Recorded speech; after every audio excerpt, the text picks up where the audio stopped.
Hierdie program word geborg deur DigiCards. Hallo daar, baie welkom weer by Hart en Siel van die Tuinroete.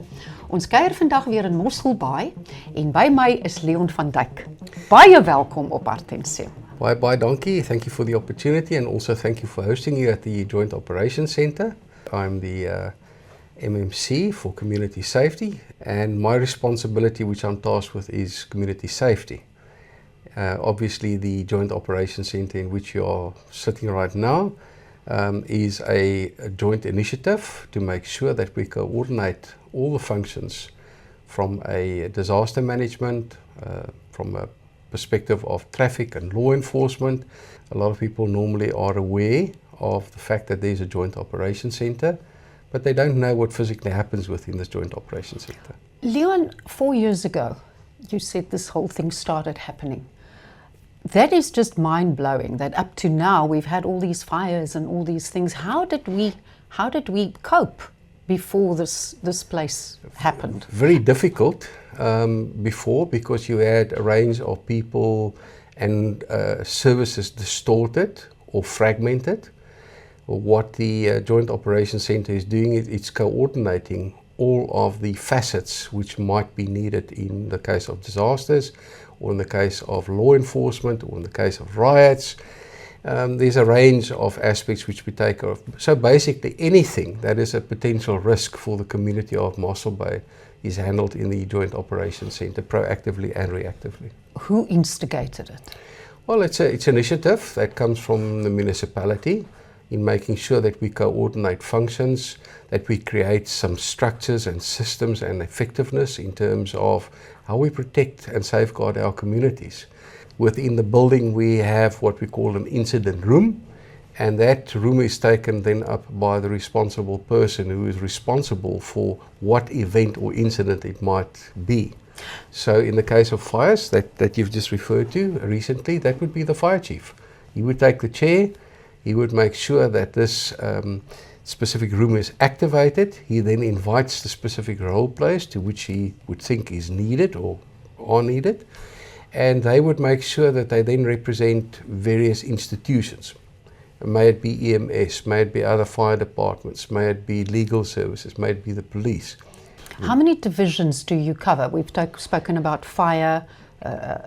It would be easier, healthier for me to think where they and how they are situated. I think just to give you an idea, let me first start with this, is that this entire incident room plus the Joint Operations Centre has a range of about 800 square meters in terms of size.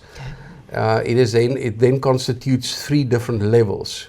You have a planning or an incident section, you have an operational room, and then you have a strategic floor. Okay. You would certainly start with the fire department on the left, also the provincial traffic department, because that is it's necessitated. Yes. Yeah. On the right hand side you will see the CCTV monitors, which runs about 600 cameras. Wow, that's just in this area, in that's Mossel Bay just Mossel Bay, and it Okay. encompasses public domain, it encompasses some municipal property, and then also some hotspots which relates to the request of the South African Police Service. You would then have a division that takes care of all the calls that come into the municipality. So the switchboard for the municipality is manned 24 hours a day. I can imagine. Anything from a dog that barks to a pothole. Area. And they hear all the time. Yes, Always and somebody. the monitors then reflect back to the mayor's office, where he has a handle on what services have been rendered to the public, yes or no. So he has a hand on that as well. Next to them, you would have the South African Police Service, and with them at some stages sit correctional services. So across from them, you would find that we sit with a intern. Okay. This person is being trained in disaster management, provided by the Garden Route District Municipality. So that person assists with contingency plans, proactive measures, etc. Even though they're over there, they would still... Yes, there's a liaison between that office and radio contact with them directly. And how far does that go down the Garden Route? Well, it's from Plettenberg Bay right up to Swellendam, or just before Swellendam. So let's say before Albertina actually. It's a massive. And then right up towards Oudtshoorn. Next to the disaster management, we have IWZ, or the Rhino Action Group, and they're responsible for the caretake of a range of rhinos within the Western Cape. Okay, you mentioned the rhino Yes. thing as well. There's something else that they cover as well? Yes, It's the succulent plants. Succulent plants. They That's so they very look after the interesting. Western Cape, quite a large Wonderful. area. Next to them, traffic, law enforcement, and the Red Ants. The red ants, rooi miere. The rooi I miere. love the Afrikaans word. So the Red Ants are based in the same institution or same kiosk, if that's what we call it. And the reason for that is to be aware of illegal land grabs, illegal potential informal settlements that arise. That happens so quickly. Yep, within 24 hours, 20 you got it down. you've got to deal with it. So they're based with law enforcement and also the traffic department in the same location. The availability of e-Natus, I mean, I can pull any documentation on any vehicle if I need it. Okay. And that capacitates the police and the traffic officers and the law enforcement officers. And then next to it, you have briefly seen the largest component of what we have spoken about, which I've mentioned earlier, and that's the CCTV room. Okay. A lot of people, and there's a lot out there saying that this institution receives a lot of money. It does not. This institution receives 3 million rand in terms of a grant For the year. for the year, and Oi, that is split in two. nogal. Yes, 1.5 towards overheads and 1.5 with regards to new projects. That means that I have to cover expenses for this centre, we have to, plus our personnel, and that would mean what you're seeing behind me Show us your is- screen. It's an amazing situation. is that we have 600 cameras streaming in, and I'm just going to give you, Yes, we'd like to see the whole I'm just thing. going to yeah? show you that all these cameras have to stream in somewhere. That's the blue. That's all the blue dots. all, That's your all cameras. all the blue lines has to stream into specific high points, and that in effect would mean that 600 cameras are competing to create the data on the screens that you've seen down there.